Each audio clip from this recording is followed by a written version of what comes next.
We're back again, the Rabbi and myself, for our weekly words of wisdom. And I just have a few words that I wanted to tell everyone. That today you could be standing next to someone, not figuratively, but imagine it, social distancing, who is trying their best not to fall apart. So whatever you do today, do it with kindness in your heart. So be nice to everyone, continue phoning everyone, and just to show people that you care about your friends and your family in these very trying times. Here's the Rabbi. Hello, shalom. So nice to be able to speak to you about a parasha again this week, and it's going to be Parashat Noach. It is the parasha of the flood, and you know, after Noach survived throughout nearly a year in that Pandemic. That's it. It is that pandemic, but it was of rain, and the world was destroyed. But Noah, before he went into the Teva, which is the ark,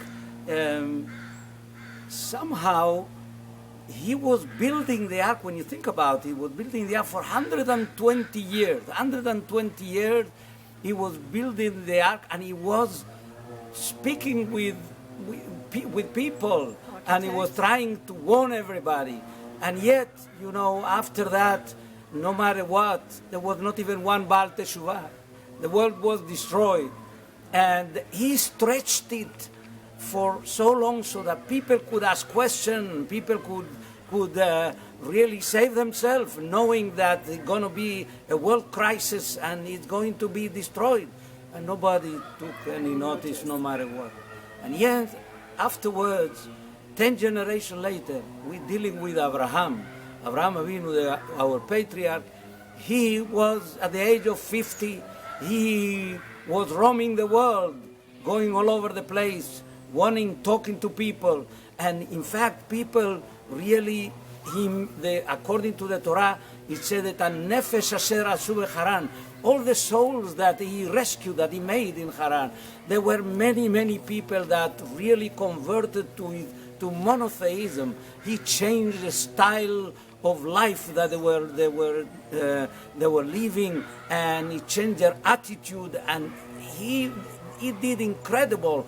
And yet we see that Noah became an utter failure, but Avraham Avinu was successful. What was the difference between Avraham and Noah? Why was Noah such a dismal failure?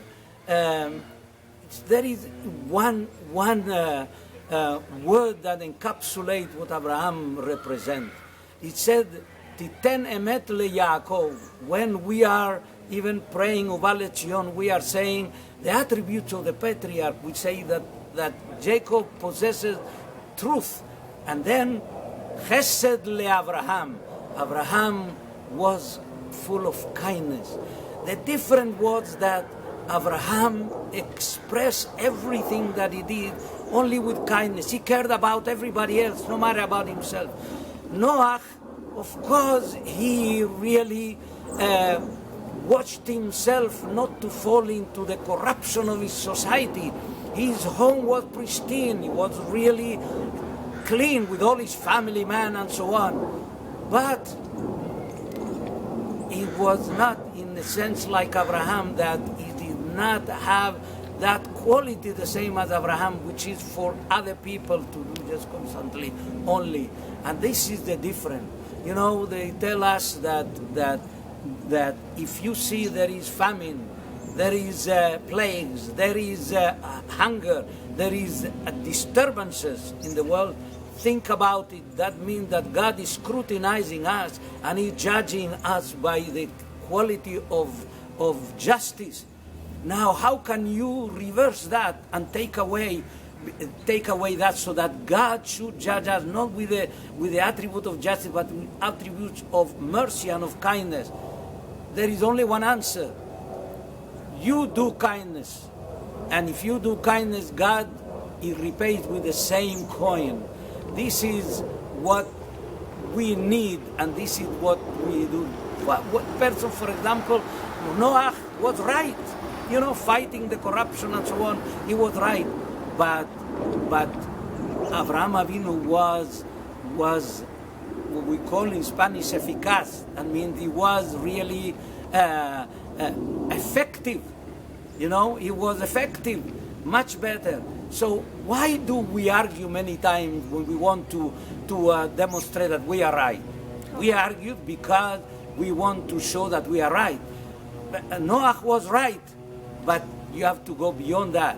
What we have to do is, you can save the world by doing kindness. Doing kindness is what's... The world becomes a kinder place. That's right. So therefore, what we need to do these days, as we are going through so many things, should be the crown of everything else that we do, is to be kind to somebody else, to be nice to somebody else.